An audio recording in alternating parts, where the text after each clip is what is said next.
قبر پر اذان کیوں دی جاتی ہے؟ پہلی بات یہ کہ جب بندے کو قبر میں رکھا جاتا ہے تو اس سے 3 سوال ہوتے ہیں، جیسا کہ آپ جانتے ہیں. اور بعض حدیثوں میں آیا کہ قبر میں شیطان بھی داخل ہوتا ہے، اور جب اس سے سوال ہوتا ہے تیرا رب کون ہے، تو شیطان اپنی طرف اشارہ کر کے کہتا ہے کہ کہہ دے میں تیرا رب ہوں. اور ایک نور کی شکل میں آتا ہے، روشنی کی شکل میں آتا ہے. بندہ گھبرایا ہوا پریشان ہوتا ہے، قبر کی تنہائی، قبر میں اندھیرا، اور جب اس روشنی کو دیکھتا ہے تو اس کو روشنی سے راحت محسوس ہوتی ہے، تو گھبراہٹ میں کہہ دیتا ہے کہ یہ میرا رب ہے. ایمان برباد ہو جاتا ہے اور ابلیس اپنے مقصد میں کامیاب ہو جاتا ہے.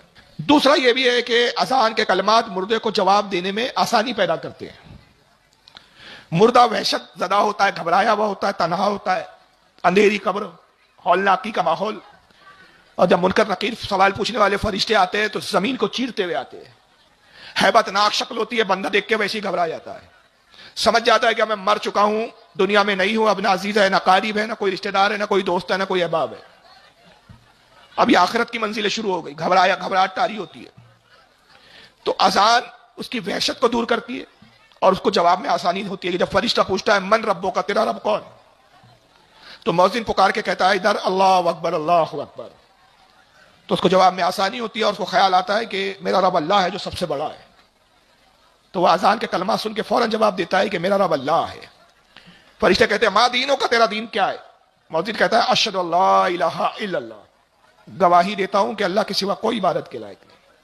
وہ کہتا ہے کہ میرا وہی دین ہے کہ جس کی میں نے گواہی دی تھی کہ اللہ کے سوا کوئی عبادت کے لائق نہیں، میرا دین اسلام ہے. تیسرا سوال ہوتا ہے ما کنت تقول حق فی ھذا الرجل، رسول اللہ کے بارے میں دنیا میں کیا کہتا تھا؟ مؤذن پکار کے کہتا ہے اشہد ان محمد رسول اللہ، میں گواہی دیتا ہوں کہ محمد اللہ کے رسول ہے. یہ جواب سے آسانی ہوتی ہے اور وہ کہتا ہے کہ یہ وہ محمد ہے جن کی میں نے گواہی دی دنیا میں، اور گواہی دیتا ہوں کہ محمد یہ اللہ کے رسول ہے. تو یہ آسانیاں ہوتی ہیں، اس لیے اذان دی جاتی ہے. اب اس پہ کچھ شرارتی قسم کے لوگ عجیب عجیب باتیں کرتے ہیں، ایک مر گیا مردود فاتحہ نہ درود. اور مولوی چرچز کی بھی ایک ویڈیو ہے میرے پاس جس میں دونوں بدبخت کہتے ہیں کہ بریلیوں کی قبر میں شیطان آتا ہے، ہماری قبر میں نہیں آتا. جب ہماری قبر میں نہیں آتا اس لیے ہم اذان نہیں دیتے. بریلیوں کی قبر میں آتا ہے، بریلیوں سے بڑا دوستانہ ہے شیطان کا، دنیا میں بھی پکڑے رہتا ہے بریلیوں کو، قبر میں بھی نہیں چھوڑتا، اس لیے وہاں بھی آ جاتا ہے. میرا جواب دیتے ہو کہ آج غلط کہتے ہو. اصل میں شیطان مومن کا دشمن ہے. اس کو معلوم ہے کہ بھائی بریلوی جو ہے وہ ایمان سلامت لے گیا ہے، زندگی بھر تو کوشش کرتا رہا کہ اس کا کسی طرح ایمان لوٹنے میں کامیاب نہیں ہوا، تو اس کا آخری موقع اب یہاں ایک بار کوشش کر کے دیکھ لوں. تو ایمان لوٹنے آتا ہے اور تمہاری قبر میں اس لیے نہیں آتا، اس کو معلوم ہے لوٹا پیٹا آیا ہے، ملنا کیا ہے، جا کے وقت کیوں برباد کروں.